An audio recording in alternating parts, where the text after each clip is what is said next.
add to this, and I'm not going to open the debate, but something I think very relevant has been touched on here, which is a phone on the desk there. And it was something I was going to raise towards the end of the meeting, but it has been touched on a pretty regular basis through the debate on the various amendments, and it's to do with vulture funds. And the problem that people are experiencing is that in the main they're managed by such organisations as Capita, and they're a regulated entity. You cannot get to meet anyone.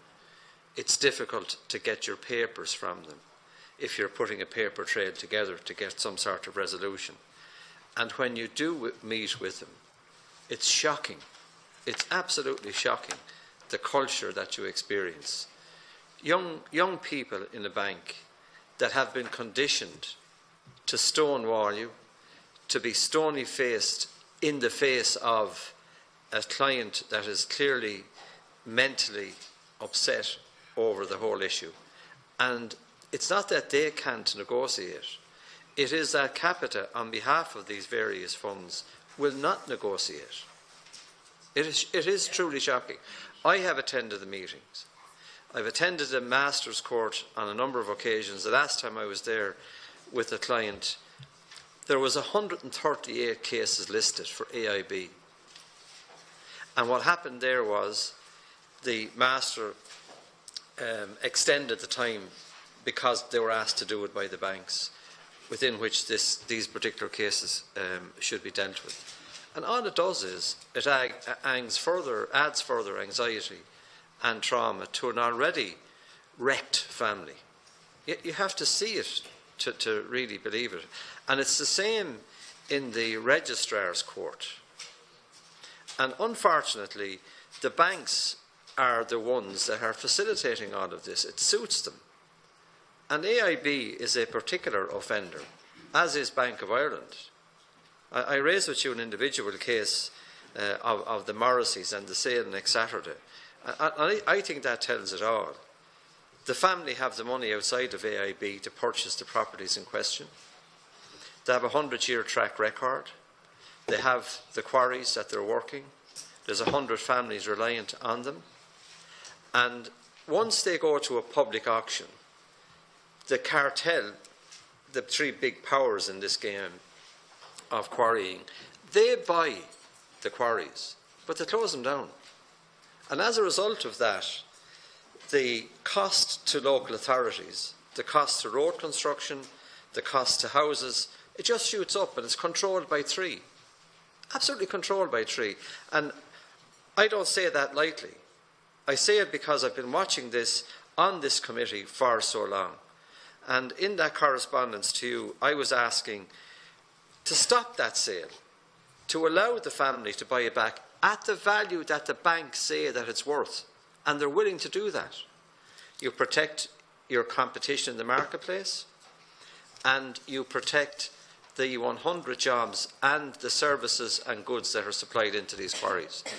That's all I'm asking. No favouritism, nothing like that, but to recognise that out there is a reckless cartel both within the banks, the vulture funds, and then large companies that are wrecking the lives of individuals.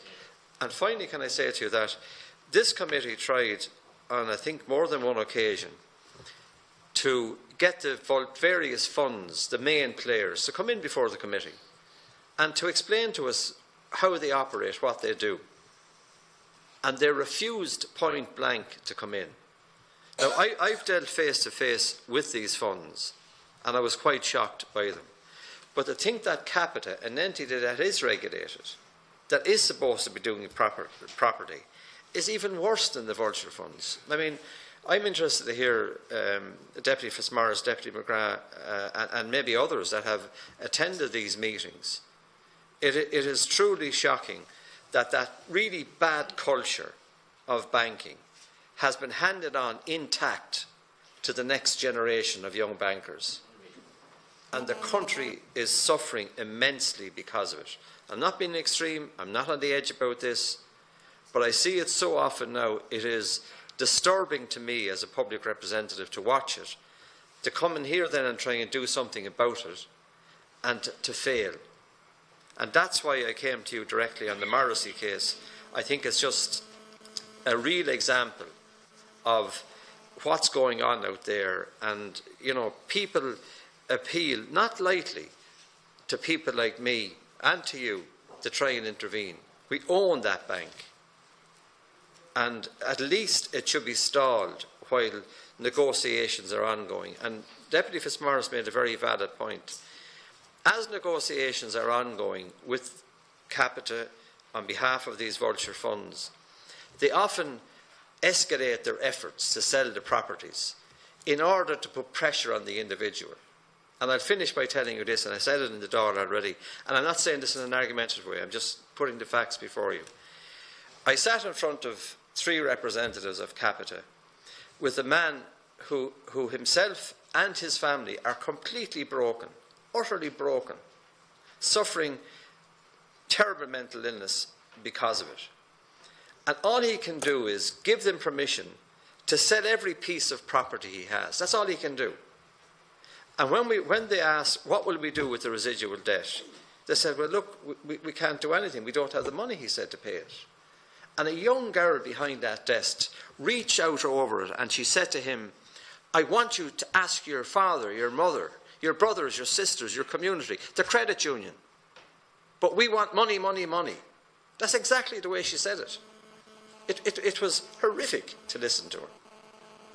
I won't go on, but you know, that is what is happening, and that's what disturbs me quite a lot about what's happening in the banks, and quite a lot in relation to AIB and Morrissey's.